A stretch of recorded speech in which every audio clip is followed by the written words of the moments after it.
Okay, so just I have explained in the previous discussion.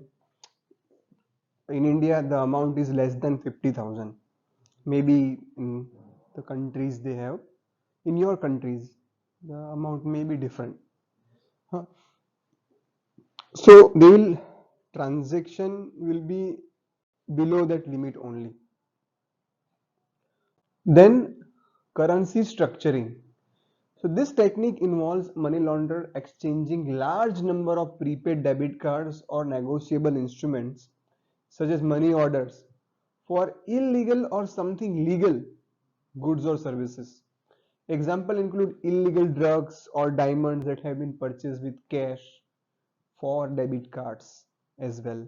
Even many fraudsters they purchase some diamonds, platinum, gold, and this business is still cash oriented. Huh. That's why government is coming with the sovereign gold bonds. Huh.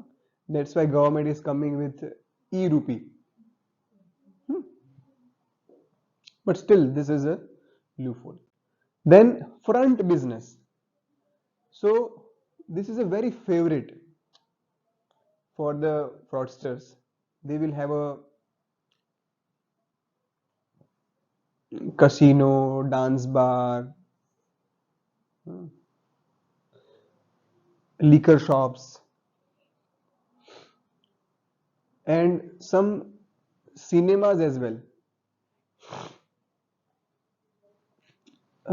So like multiplex as well. Multiplex business is still one of the area by which multiplex means movie theaters.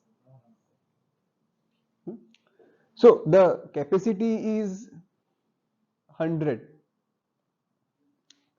people. um, Only tickets sold, three tickets sold. They will show that whole cinema is full. Hmm. Who will cross check? Who will go and cross check? And nowadays, I have identified one thing.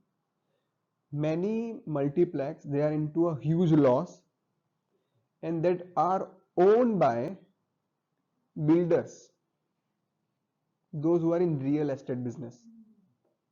Because in real estate, the huge money laundering is going on. Actual flat price is 10 million. On register, government register, it is only 1 million. So what about 9 million? So they are taking into cash.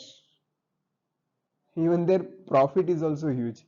So this is a good business and they will just use such front businesses. They will look like a legitimate. I will provide you list as well. Still there are many businesses they are doing such things. Even some NGOs are also there. Then corrupt bank. So many financial systems they have the bankers are involved and they are providing details because bankers they are having details of the unused accounts that and by one just nowadays if anyone want to use such bank accounts just they require one Aadhaar card, some KYC documents, and if anyone is changing just mobile number from Aadhaar card, such person can use such bank accounts, and they are also available in dark web. So that thing is just can be used by the corrupt bank, and bankers are also involved.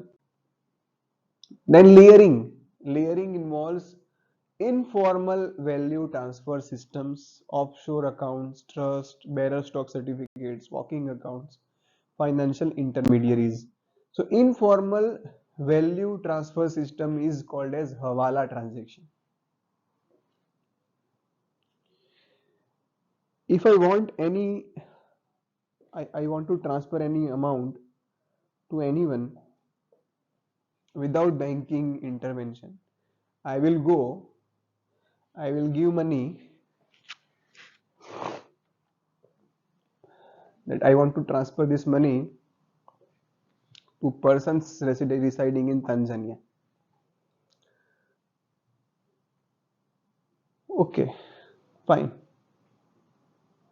No country is just remaining as far as my knowledge is concerned. So maybe some countries they may have some less services, but if I talk about Dubai, Singapore, China, this system is very popular. So by that way, such money can be sent to anyone by Hawala transactions. Just some nominal charges they need to pay. Then offshore accounts. So in some countries, some banks, they are very flexible because their economy is not based on production oriented. Like I want to say about Sweden. Swiss bank. In India, we have 1.4 billion people residing. All are working, all they are, you can say, production oriented, service oriented. Still we are just try to grow. But Sweden, they have one very good thing that they have Swiss bank. And anyone from any country, if they want to invest their money, not a single question will be asked that from where you have earned. Is it from drug trafficking? Is it from weapon selling? Is it for nuclear creation of something, nuclear research something? They are not asking single question. Just if you want to invest, we will just protect your money. Just you need to pay some charges to us. We will not even disclose your names as well. So they are, and they are also attractive to the tax evaders. Very uh, huge debate was going on and will be going on at the time of election as well. Then trust. Many trust they are available like non-government organizations. In the name of many they are working, and nowadays it is against to national security as well. Some organizations like I think you may aware about the recent case of attack in parliament by the youth. So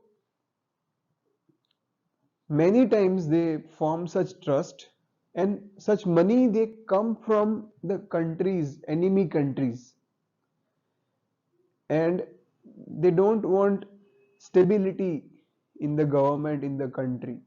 So just that type of people they are involved, and they just transfer such money, and now it's a terrorism like activity, we should say. Even that's that type of trust, they are involved in the money laundering practices as well. Now, Ministry of Home Affairs is very strict nowadays. Next is bearer stock certificates. So, key aspect of layering process is to obtain the connection between the original source of money and the ultimate holder of the record. So many times some bearer documents are purchased, and just the documents given for the particular use. So shell companies are sometimes used to help achieve these objectives, and many bearer documents are available as far as the negotiable instrument is concerned. So by that way it can be used. Then walking accounts. Money launderers sometimes set up accounts with instruction that in event of any type of inquiry, the money is immediately wired to another location, typically in other country. So they have a contact with the bankers as well. Even the system itself, if in sometimes their employees of enforcement directorate is also directed may involve. So like something is, if any suspicious activity is going on, just inform us, we will take the money in another country. So next topic is fraud deterrence. Here this topic is like debatable. Money laundering is just many things we can discuss. But our main focus is to just get the idea about the types of money laundering and all. Next is fraud deterrence. If you are interested more about it, I will send one document for money laundering. You can read it and just it's a self-explanatory. You can understand it. Next is fraud deterrence. So this is something which is related with cautious. Huh? So prevention is better than cure. Now our topic is just slightly different.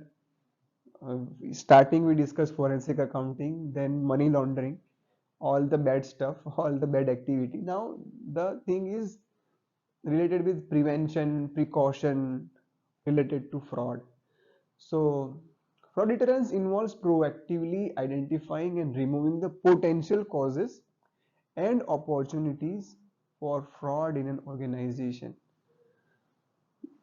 It may be possible that you will work in the organization. At that time, uh, like the government or the organization will have expectancy like you are from forensic, so do deterrence for us. Huh? I remember I was previously I was working with one national importance university, and one charge has been given of vigilance officer, because every year that organization having expenditure of around 200 crore rupees, 2000 million rupees for the procurement, for the computers, many things. So they have an expectation that do the fraud deterrence, they do the deterrence for us. So this concept is this deterrence is not easy, it's challenging, because in government setup it has a procedures. Many times in procurement there is a many things going on that is very not easy to identify. And generally vigilance deterrence is something which is you need to be aware about 24/7. You need to work upon risk management. So it is typically a part of a larger risk management strategy within a company. It is based on the idea that by making fraud more difficult to commit, less rewarding, and more likely to be detected, individuals will be less likely to engage in fraudulent behavior. So if any fraudster want to do fraud, there must be a protocol or process should be there, so no one should think about it. If anyone is just thinking, he may be caught, or even anyone is involved, he may be caught. Huh. So that is related with the uh, fraud deterrence. Then elements of fraud deterrence strategy. So first is establishing strong ethical culture. So why I was to be appointed? So this is called as vigilance officer, a very reputed job. And if when I was just walking through, people were just, oh, vigilance officer is coming. Okay, please close the files. Vigilance officer is coming. What uh, he want to check. Huh? And I was having access of each and every document of the particular university. So, uh, and then I just take one session as well on preventive vigilance as well.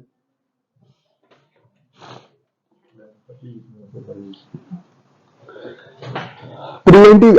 I took one session on preventive vigilance. That I said that whatever you are doing, we are observing.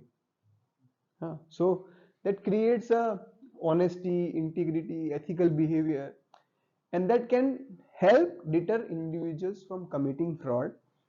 And this can include a strong ethic policy, ethics training, and leadership team that set a good example. Even we send the SOPs as well.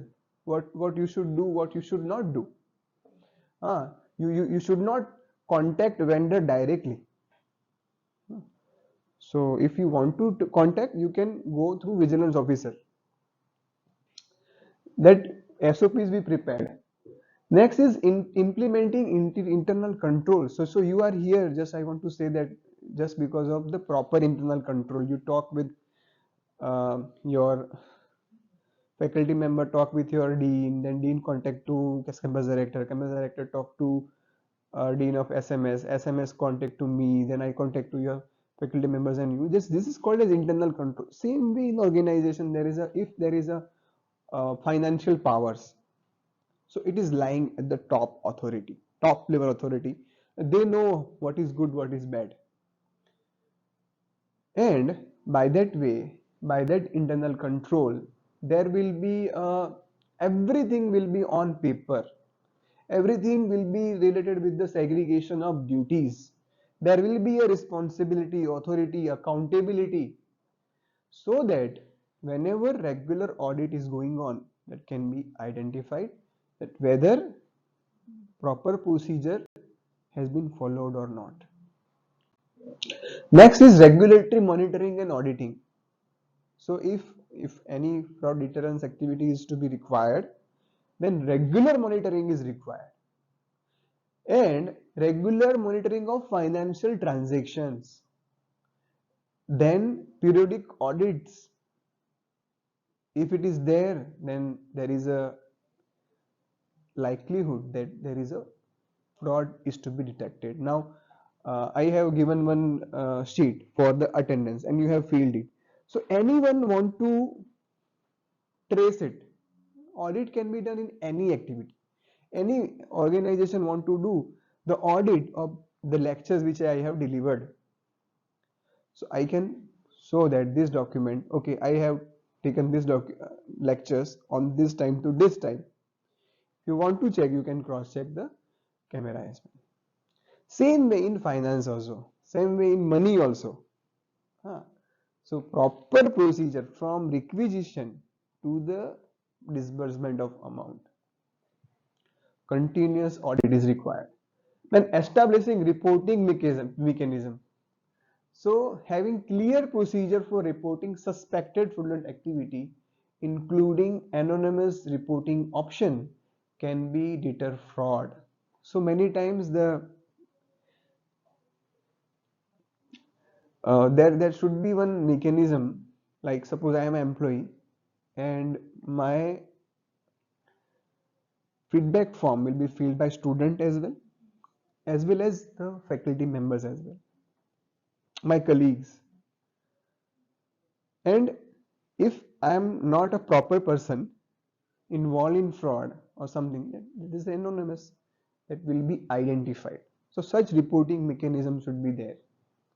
And employees are more likely to report suspicious activity, and there should be one mechanism, even it is also to be known as whistleblowing sometimes. So such system should be there. Next is risk assessment. So regularly conducting fraud risk assessment can help identify vulnerabilities and take corrective actions before fraud occurs. There is one test called as Tiger Team test, in which in a system itself, one person will be entered with one motive. Like suppose you three are the employees. So I will come as a customer and then I will demand some corruption. I will just try to approach you for corruption. Whether you are giving accent or not. Same way. And if a person is just accepting it, then there is a called as a person is there is called as risk assessment. Even some feedback form, some continuous monitoring has been done. Then next topic is understanding business information and financial reporting system, that we will discuss in our next session. Any question, any query?